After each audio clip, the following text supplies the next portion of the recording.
So I have reviewed the bar exam na syllabus for civil law, and then I have chosen topics na which I think are more likely to come out in your examination.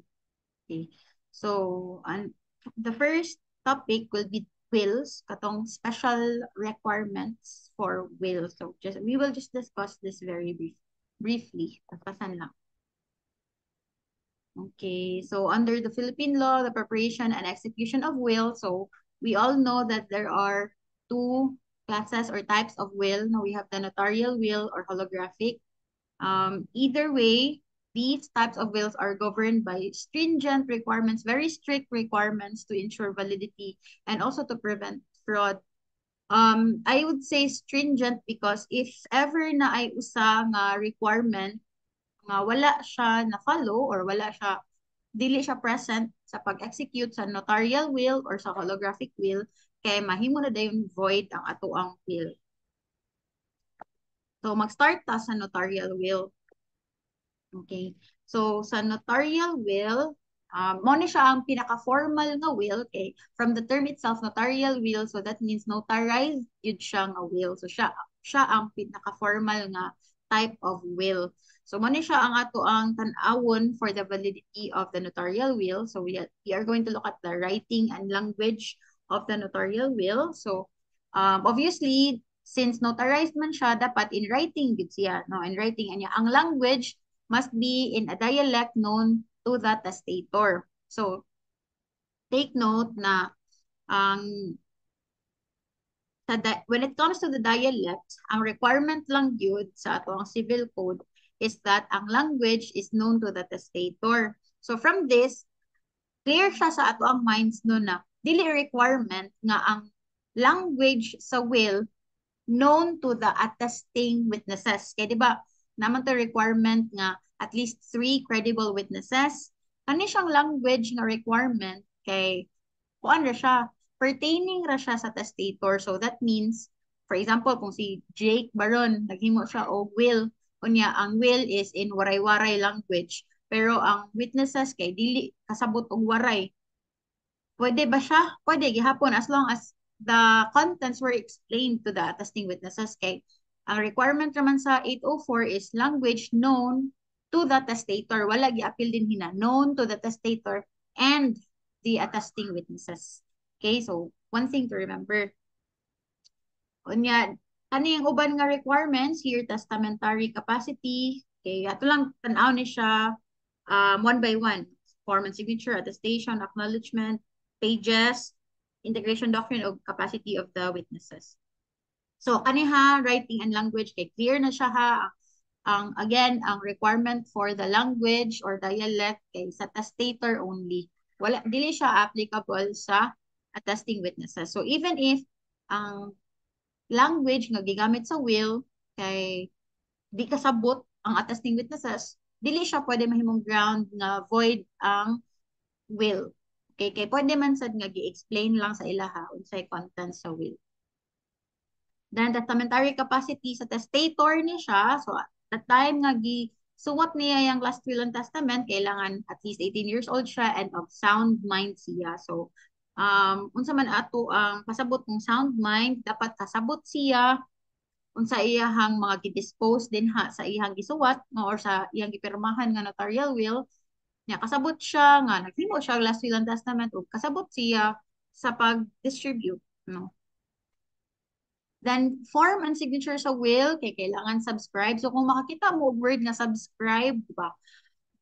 AKA na siya signed. So kung may tag-subscribe, that means signed. Another term ra na siya sa murag fancy word ra na siya sa word nga signed. So ang notarial will must be signed by the testator. So if dili ka sign ang testator, let's say dili siya kasuwat, pwede siya signed by another person as long as ato siya nga person kay gitagan jud siya og authority ni testator to sign on his behalf.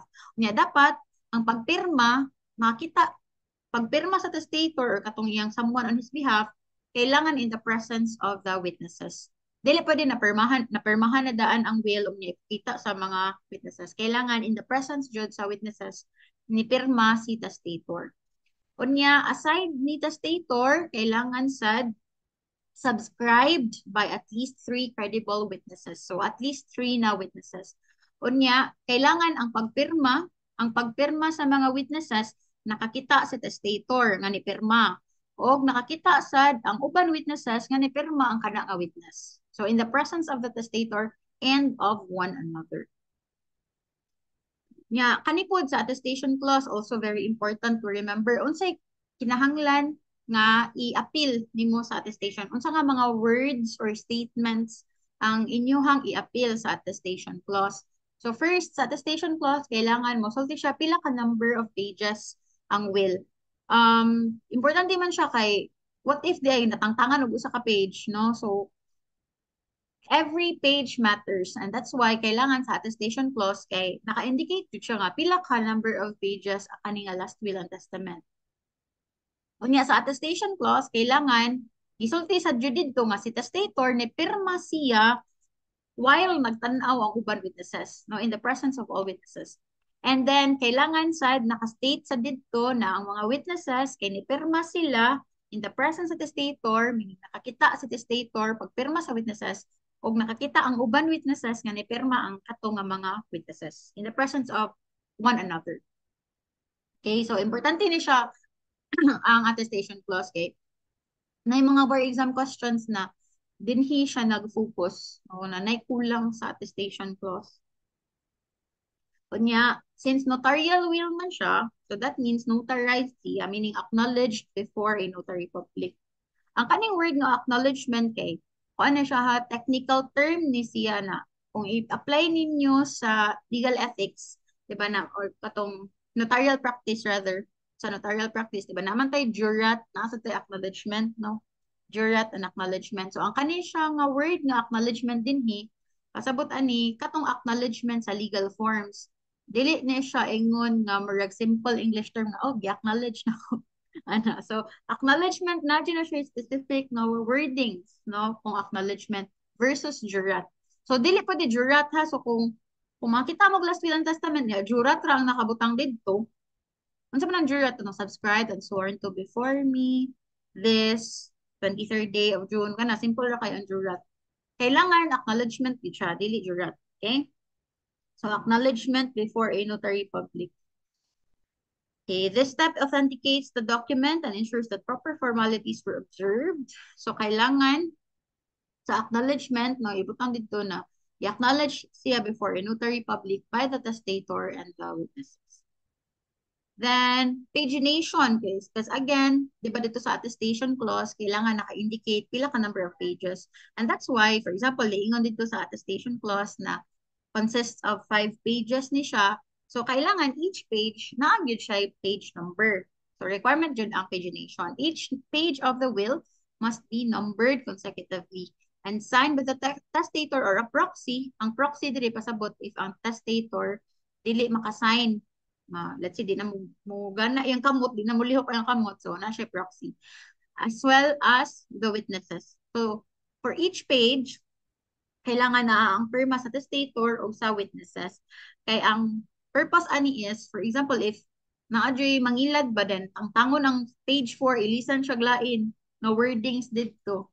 So, kung na-tampering, maklaro jud mo na, kani siya nga page, kay gi-insert naman ni kay wala mo ni siya pirma sa testator o katong tulo ka witnesses. So, ano siya, way of preventing tampering, no?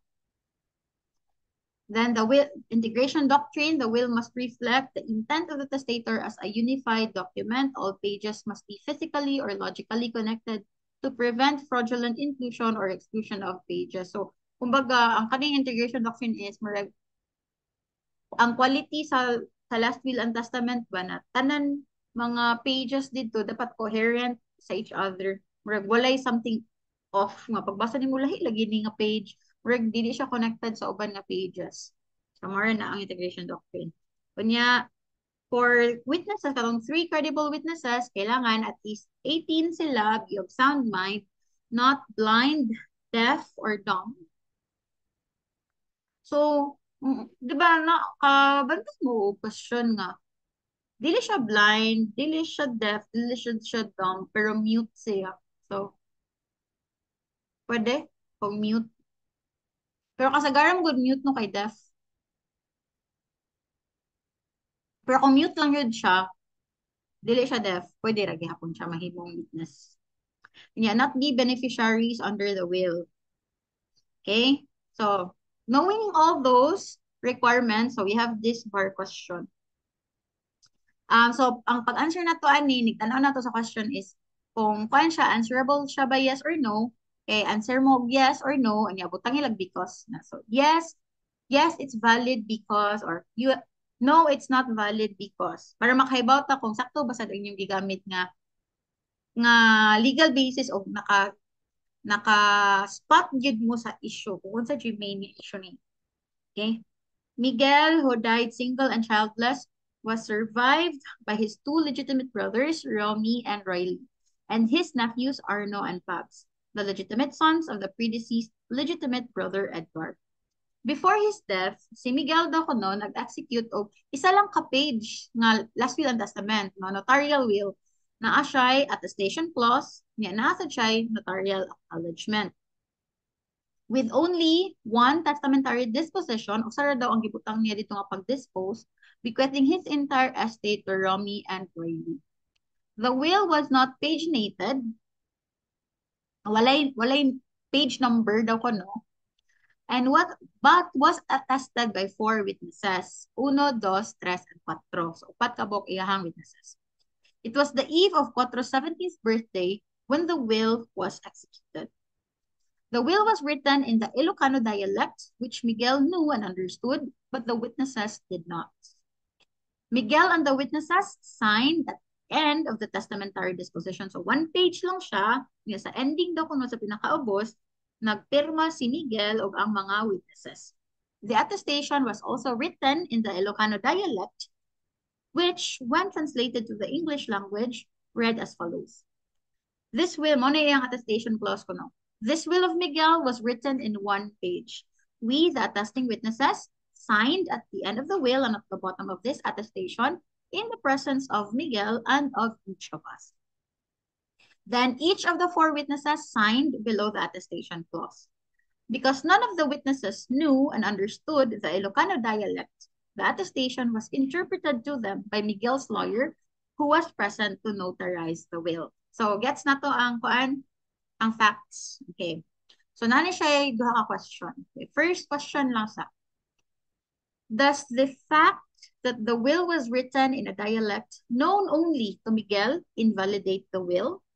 What about the absence of the marginal signatures of the testator and the witnesses?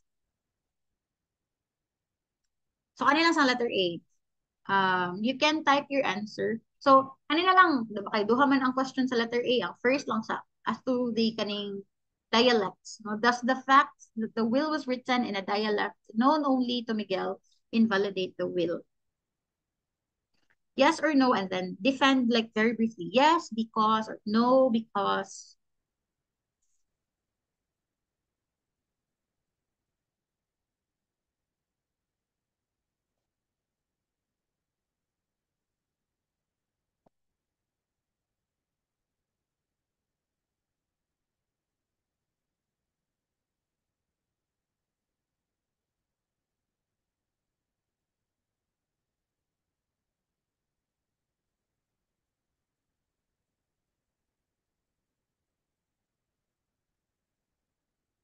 You can type your answer there sa chat lang nga to, sa chat. So I can read your answers. 5, 4, 3, 2, 1. Oh, nanay answers Ivy. No, it will not invalidate the will because one of the elements is it must be in a language or dialect known to the testator. It will not apply to the testator. How about the others?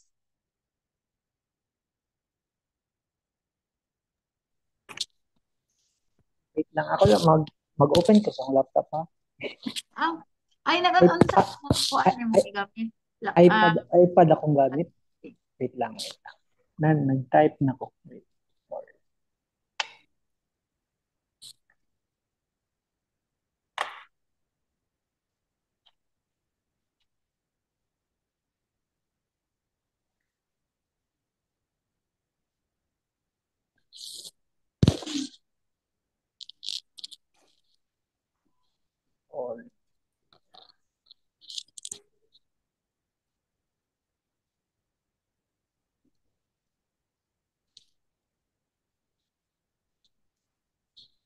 Ito na yung answer si Papot.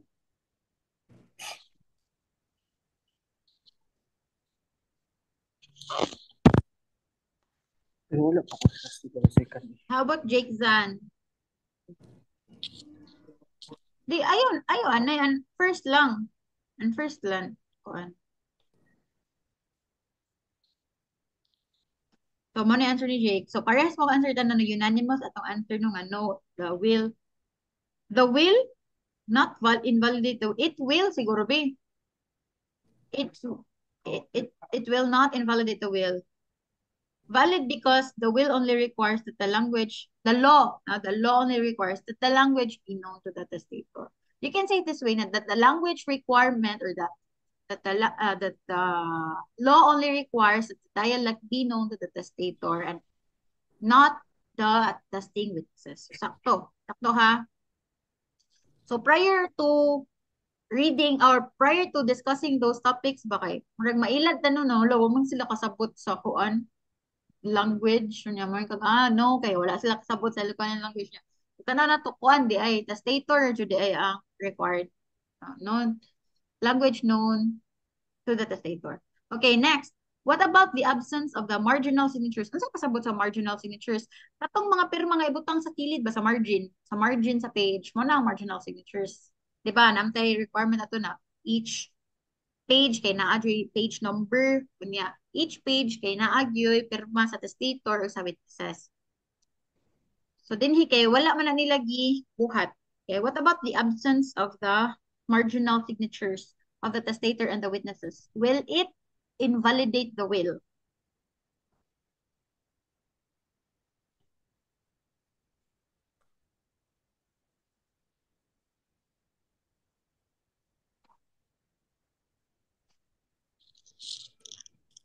Okay, nanay answer si Ivy. Let's wait for the two more answers.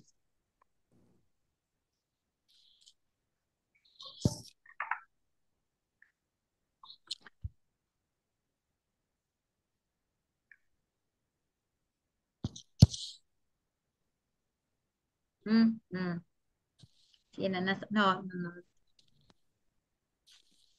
Sige, so basahin yung mga answers na. Basahin ang answer ni Ivy, basahin ang answer ni Jake, o basahin ang answer ni Papot. All of your answers kay no, 'di ba? Pero lahi-lahi mo og reason. Lahi-lahi mo og reason. Ang reason ni Ivy kay dili daw kuno mandatory ang marginal signatures. Ako lang i-comment Ivy, mandatory siya actually. Eh di ba appeal man siya dito sa kuan nga dapat na page unya na perma sa kada page. Okay? Ikaduha kang ang Jake, it will not invalidate the will because the pages were specifically described in the attestation. So, answer ani kay, sayop ang iyang reason kay ano, for example, if 5 pages ang will, even if niingon dito sa attestation clause na this will is composed of 5 pages, pero if wala ang page number o wala ang marginal signatures, bahalag nisulti ka dito sa attestation clause na 5 pages siya, dili gyapon siya, di na siya pwede so ma-invalidate ang will. So, ang best answer ani is ang kang kapot. It will not invalidate the will kay 1 page naman siya. So, kay kung 1 page na siya, di na kailangan magbutang dirag page 1. No, kay 1 page naman siya. So, niya, dili na sa kinahanglan ang pirma sa kilid. Kay madubli daw na nagpirma na sila dito sa ubos, nagpirma na po sila sa kilid. 'Di ba? So, sakto niya ang gingon ni Papa. Sakto niya mga answers nga no siya, pero lahi-lahi man inyong reason. So, ang best nga reason is kani. If 1 page lang siya, pwede na to siya i-forgo. Kaya, kumbaga, in essence, na fulfill ra magyapon yung purpose, no? Kaya naa ang mga pirma sa tanan, sa kanang page, yun 1 page po siya. Okay. Next, considering all your answers sa letter A, okay, may the will nonetheless be admitted to probate? Yes or no?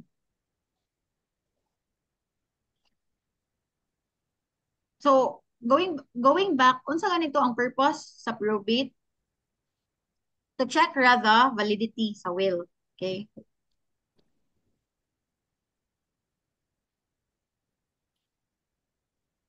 So, admitted to probate or no?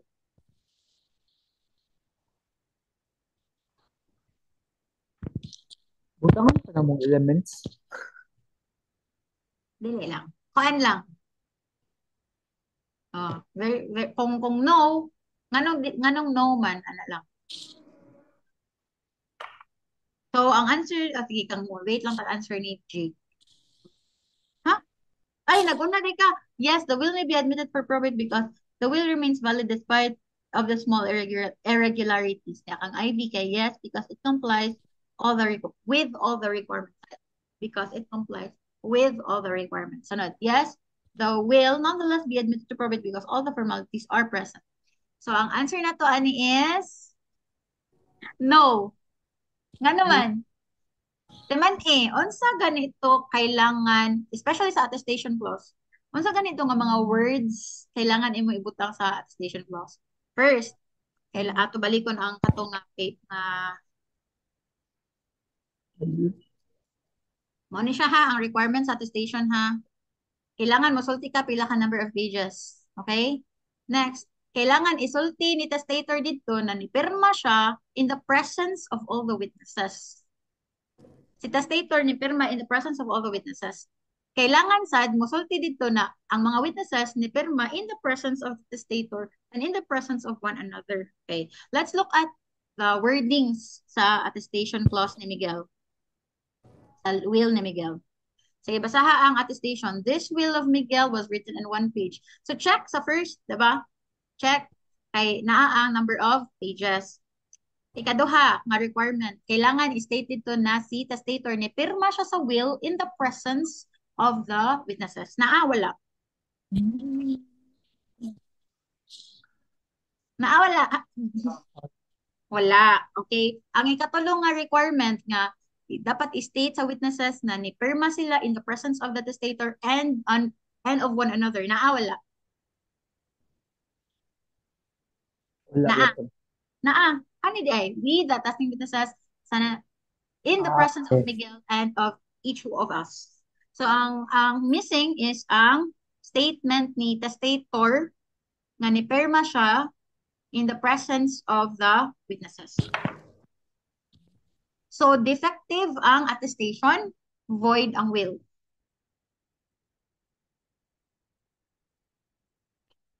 So, balik na din niha. So, dili void ang will because of the dialects. Dili naman sa mga reason nga nung void ang will. Dili sad void ang will because walay marginal signatures.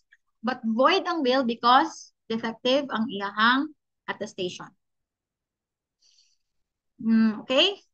Gets na. So, kailangan, dili dyan na to, dali-dalion o pa sa ang wording sa will. Actually, no, nag-search ko ba na sample notarial will, nabasa na ako sa script. Di ba, kabantay mo ng script, naman yung mga script nga website ba, na naman yung mga sample documents nga to, no? Pagbasa na ako sa sample nga notarial will niya, na attestation clause, most of the time, wala tong number 2. Yan yan ako, kung na-lawyer nga, nigamit ani nga template, kanya mo yung gigamit pag-draft sa last will and testament sa iyang client na ma-void yun ang will kay sa katong attestation clause walang ikaduha nga statement. Kasagaran na mo makitaan sa attestation sa kanang mga template kay katurang statement na katong attesting witnesses signed in the presence of the testator and of each one of us. Kasagaran ma-left out ang ikaduha nga statement. Okay. So, clear na siya sa atong mind. Okay, so answer no, it will not invalidate the will. The law requires that the will must be written in a language or dialect known to the testator, but it does not require that the language of the will be known to the attesting witnesses. On the other hand, the lack of marginal signatures will not invalidate the will because the will was contained in only one page, and since the testator and the witnesses signed at the bottom of the instrument, it would be superfluous to still require that they marginally sign the one-page will. Then, no, the will, no, I mean, so wala ni-move. Ni-move ba? No, the will may not be admitted to probate because of the defective attestation clause. No?